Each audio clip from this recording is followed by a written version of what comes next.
है। देखिए, middle east में युद्ध जारी है। अमेरिका को ईरान ने दो टूक धमकी दे दी है कि अमेरिका का 5वां युद्धपोत बेड़ा ईरान के टारगेट पर है और हम किसी भी वक्त हमला करके अमेरिकी युद्धपोतों के टुकड़े समंदर में बिखेर देंगे। इधर अमेरिका ने चेतावनी ये दी है कि अगर ईरान ने अब तक एक भी हमला किया तो ईरान का सर्वनाश तय है।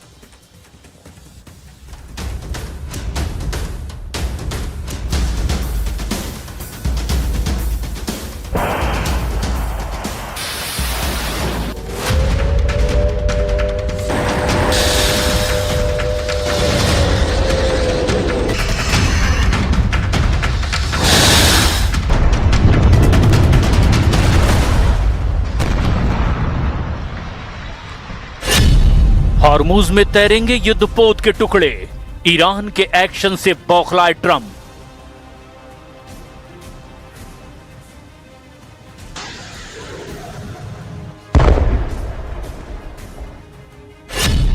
उनतालीस दिन तक दुनिया ने अमेरिका और इजराइल के साथ ईरान की खुली जंग को समंदर, जमीन और आकाश पर देखा, लेकिन 8 अप्रैल से अमेरिका और ईरान के बीच हुए सीज फायर के बाद से अब दोनों पक्ष एक दूसरे पर इस तरह से हमला कर रहे हैं जैसे कोई गुप्त युद्ध शुरू हो चुका हो। इस वक्त हालात ये हैं कि जंग का मुख्य केंद्र स्ट्रेट ऑफ हॉर्मुज बन चुका है।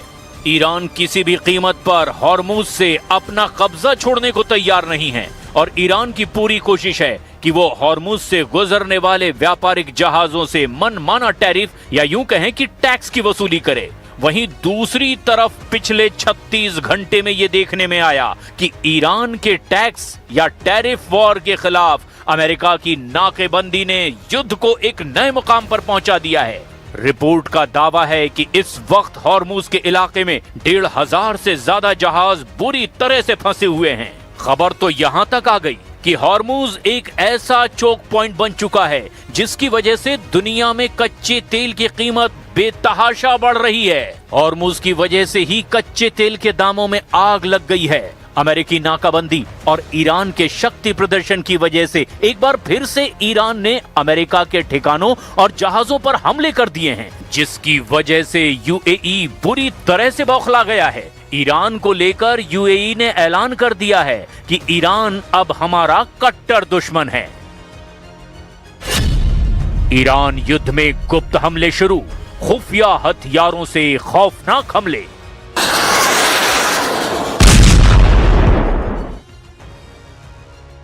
मौजूदा स्थिति स्टेलमेट यानी कि गतिरोध की है। ना तो ईरान झुकने को तैयार है और ना ही अमेरिका अपनी नाकाबंदी हटाने को तैयार है। ऐसे में अगले 48 घंटे अंतर्राष्ट्रीय राजनीति के लिए बहुत ज्यादा इंपॉर्टेंट हैं, क्योंकि ईरान के जवाब पर ही तय होगा कि ये टकराव एक बड़े क्षेत्रीय युद्ध में बदलेगा या फिर शांति की ओर आगे बढ़ेगा। फिलहाल अमेरिका और ईरान के बीच इस वक्त जबरदस्त माइंड गेम और प्रेशर टैक्टिक्स चल रही है, जहां ट्रंप की तरफ से कहा जा रहा है कि वो किसी भी वक्त ईरान का सर्वनाश कर सकते हैं। वहीं ईरान के कमांडरों ने तो दो टूक कह दिया है कि वो अमेरिका और इजराइल के हर हमले पर जबरदस्त पलटवार करेंगे। ईरान ने तो यहां तक कह दिया कि वो ऐसे सुपर वेपन्स से हमला करेगा जो दुश्मनों को हैरान कर देंगे। ईरान अमेरिका और इजराइल को यह मैसेज देना चाहता है कि ईरान इस बार असंभव हमले को लेकर पूरी तरह से तैयार है। कुछ रिपोर्ट्स में तो यह भी दावा किया गया कि ईरान ने सीज फायर के दौरान बंकर और गुप्त ठिकानों में दबी पड़ी सैकड़ों मिसाइलों को निकाल लिया है और वो अब हमले के लिए पूरी तरह से तैयार हैं। इधर अमेरिका ने इजराइल में जो 6500 टन हथियार गोला बारूद पहुंचाया, उनको उन अड्डों पर पहुंचा दिया गया है जहां से ईरान पर हमला होगा। खबर तो यहां तक आ रही है कि अमेरिका इजराइल को अपने F-35, F-15IA के सबसे एडवांस वर्जन के फाइटर जेट्स की स्क्वाड्रन देने जा रहा है। लेकिन इस बीच अमेरिका के विदेश मंत्री मार्को रूबियो ने ईरान को लेकर कुछ ऐसा बयान दे दिया जो साबित कर रहा है कि ईरान पर कभी भी बहुत बड़ा हमला अमेरिका कर सकता है। ईरान ने हॉर्मुज पर कंट्रोल के लिए नई अथॉरिटी का गठन कर दिया है, जिसे लेकर अमेरिकी विदेश मंत्री मार्को रूबियो ने चेतावनी दी है कि वैश्विक समुद्री मार्ग पर ईरान का नियंत्रण बर्दाश्त नहीं किया जाएगा।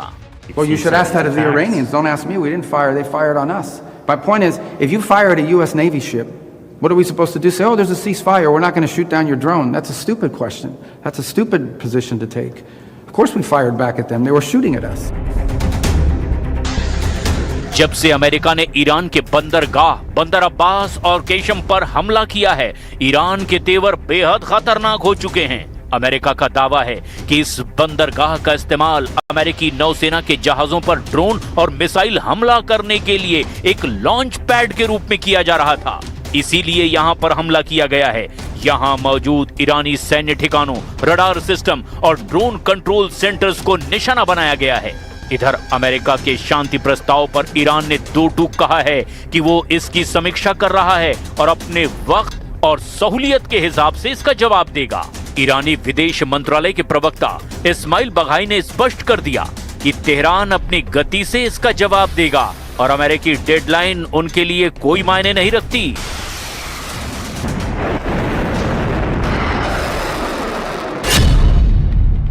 ईरान का हॉर्मुज हमला शुरू, घिर गया अमेरिका का 5वां बेड़ा।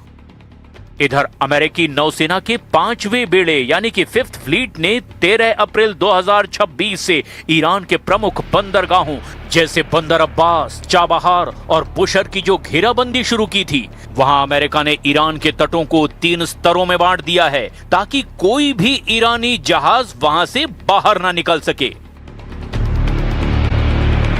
अमेरिका ईरान युद्ध का पूरी दुनिया में असर पड़ रहा है। एक और जहां कच्चे तेल की कीमतें 7वें आसमान पर हैं, तो वहीं भारत में तेल की किल्लत नहीं होने वाली। आखिर तेल के खेल से निपटने का क्या है भारत का फॉर्मूला, इस रिपोर्ट के जरिए आपको समझाते हैं।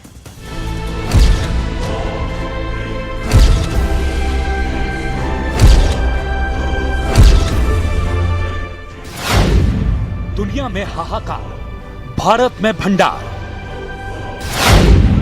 हॉर्मुज की मुसीबत, भारत में राहत।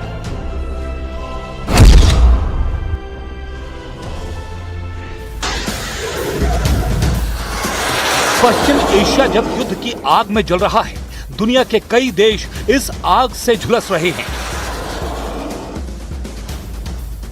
और हॉर्मुज स्ट्रेट में तेल सप्लाई बंद होने की मार पूरी दुनिया पर पड़ रही है।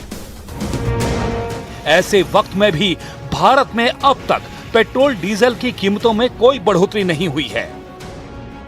पिछले 2 महीनों में ब्रेंट क्रूड $70 से बढ़कर $126 प्रति बैरल पर पहुंच गया, लेकिन भारत में अब भी पेट्रोल की कीमत में कोई बढ़ोतरी नहीं हुई।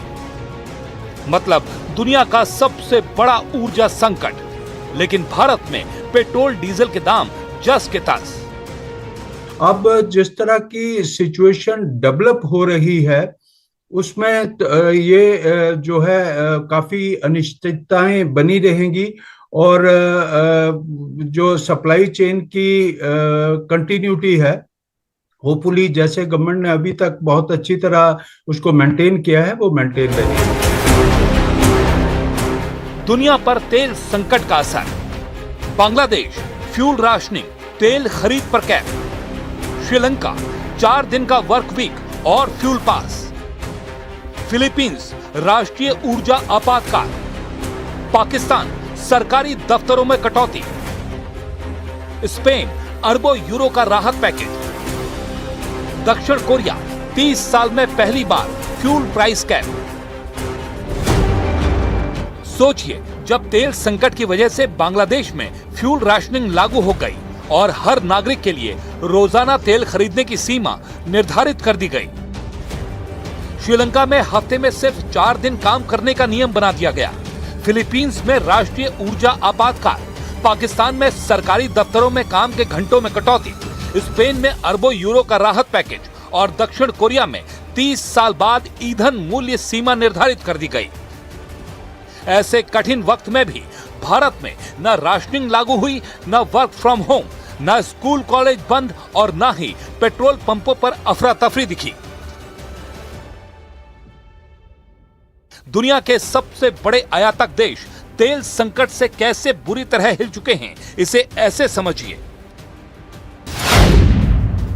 हांगकांग में पेट्रोल करीब 295 रुपए लीटर पहुंच चुका है। सिंगापुर में 240, जर्मनी में 205, फ्रांस में 200, ब्रिटेन में 195 रुपए लीटर, लेकिन भारत में करीब 95 रुपए लीटर। यानी वैश्विक संकट के बीच भी भारत की सरकार ने देश की जनता को महंगाई की सीधी मार से बचाए रखा है। देश में पेट्रोल के दाम बढ़ने से रोकने और महंगाई पर ब्रेक लगाने में सबसे बड़ी भूमिका निभाई है केंद्र सरकार और ऑयल मार्केटिंग कंपनियों ने, क्योंकि हॉर्मुज स्ट्रेट से तेल सप्लाई रुकने के बाद इन्हीं कंपनियों ने नेशन फर्स्ट शॉक एब्जॉर्बर की भूमिका निभाई।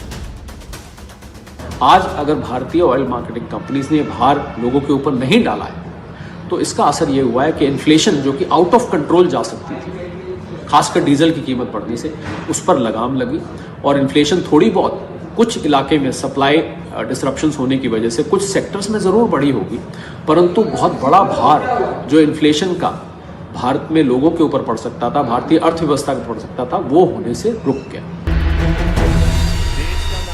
एक तरफ सरकार ने एक्साइज ड्यूटी घटाई, डीजल और एटीएफ पर निर्यात शुल्क लगाया, रिफाइनरियों को घरेलू जरूरतों के मुताबिक उत्पादन बढ़ाने का निर्देश दिया, रूस, अमेरिका और पश्चिम अफ्रीका जैसे नए स्रोतों से सप्लाई चेन मजबूत की, जिसकी वजह से एलपीजी उत्पादन में लगभग 50% की बढ़ोतरी हुई। स्ट्रेटेजिक रिजर्व सक्रिय हुआ और भारत में स्थिरता बनी रही। स्ट्रेटेजिक पेट्रोलियम रिजर्व्स काम में आए, जो कि पुराने रेट पर खरीदे गया था। उसके अलावा भारत सरकार ने एक्साइज ड्यूटी की वजह से जो एक्साइज ड्यूटी वापस ली, उसकी वजह से इनका कुछ हद तक जो प्रेशर था बॉटम लाइंस के ऊपर, वो प्रेशर कम हुआ। इसके अलावा जो इन्होंने पुराने अपने प्रॉफिट्स थे उसको इन्होंने इस्तेमाल किया और रिजर्व्स को इस्तेमाल किया, जिस कारण से लोगों के ऊपर ये पास ऑन नहीं करना पड़ा और इतने समय तक झेल पाए, बावजूद इसके कि $100 से ऊपर लगातार कई हफ्तों से क्रूड ऑयल की कीमत बनी हुई। जब दुनिया के कई देश तेल संकट का बोझ जनता पर डाल रहे थे, उस वक्त भारत की सरकार और ऑयल मार्केटिंग कंपनियों ने इस प्रेशर का बड़ा हिस्सा खुद एब्जॉर्ब किया और वैश्विक तेल की कीमतों और आम आदमी की जेब के बीच सुरक्षा कवच बनकर काम किया। हालांकि अगर युद्ध लंबा खिंचता है तो भारत को भी दुनिया के दूसरे देशों की तरह कठिन फैसले लेने पड़ सकते हैं। लेकिन फिलहाल भारत ने दिखा दिया है कि मजबूत नीति, ऊर्जा के विकल्पों की तलाश और रणनीतिक तैयारी से वैश्विक संकट के बीच भी देश को स्थिर रखा जा सकता है। ये सिर्फ तेल की कहानी नहीं, ये भारत की आर्थिक मजबूती, रणनीतिक तैयारी और 140 करोड़ नागरिकों को महंगाई से बचाने की नीति का बड़ा उदाहरण है। पश्चिम एशिया जल रहा है, दुनिया महंगे तेल से जूझ रही है, लेकिन भारत अब भी मजबूती से खड़ा है। अमेरिका के डेनवर एयरपोर्ट से एक हादसा हो गया है। देखिए, रात के वक्त फ्रंटियर एयरलाइंस का विमान टेक ऑफ कर रहा था, तभी रनवे पर एक शख्स आ गया, जिसके बाद वो प्लेन से टकरा गया और प्लेन में सवार 200 से ज्यादा यात्रियों की जान बाल बाल बच गई। रिपोर्ट आपको दिखाते हैं।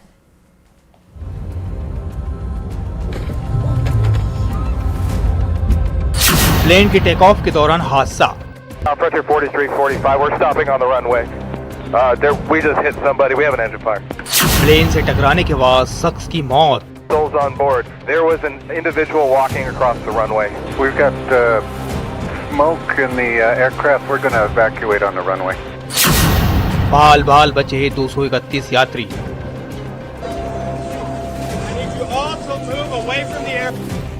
अमेरिका के डेनवर का ये खौफनाक मंजर है, जहां एक प्लेन रनवे पर उड़ान भर रहा था, लेकिन इसी दौरान रनवे पर ही एक शख्स उसकी चपेट में आ गया और उसकी मौत हो गई। रात का वक्त, रनवे पर दौड़ता विमान और फिर अचानक टक्कर। फ्रंटियर एयरलाइंस की फ्लाइट 4345 लॉस एंजलिस से उड़ान भर रही थी। टेक ऑफ के कुछ ही पलों बाद विमान रनवे पर मौजूद शख्स से टकराया। पायलट ने तुरंत एयर ट्रैफिक कंट्रोल को अलर्ट भेजा, जिसमें उसने बताया कि प्लेन ने किसी चीज को हिट कर दिया है, जिससे प्लेन के इंजन में आग लग रही है। टक्कर के बाद विमान में धुआं फैलने लगा। हालात बिगड़ते देख पायलट ने उड़ान रोक दी और रनवे पर ही इमरजेंसी के हालात बन गए। विमान में 224 यात्री और 7 क्रू मेंबर समेत कुल 231 लोग सवार थे। सभी यात्रियों को इमरजेंसी स्लाइड के जरिए सुरक्षित बाहर निकाल लिया गया। घटना में 12 लोग मामूली रूप से घायल बताए जा रहे हैं, जबकि 5 यात्रियों को अस्पताल ले जाना पड़ा। शुरुआती जांच में सामने आया है कि जिस शख्स की मौत हुई है वो एयरपोर्ट का कर्मचारी नहीं था। बताया जा रहा है कि वह एयरपोर्ट की बाउंड्री फांद कर रनवे पर पहुंच गया था। वीडियो में यात्री धुएं से भरे विमान से भागते हुए दिखाई दे रहे हैं। विमान के इंजन को नुकसान पहुंचा है। डेनवर इंटरनेशनल एयरपोर्ट पर देर रात हुए इस हादसे ने एविएशन सेफ्टी पर कई बड़े सवाल खड़े कर दिए हैं। अब सवाल ये भी है, जो शख्स प्लेन की टक्कर से मारा गया है वो रनवे पर कैसे पहुंचा? क्या इसके पीछे कोई साजिश तो नहीं? फिलहाल जांच एजेंसियां जांच में जुटी हुई है। Bureau report, news 18।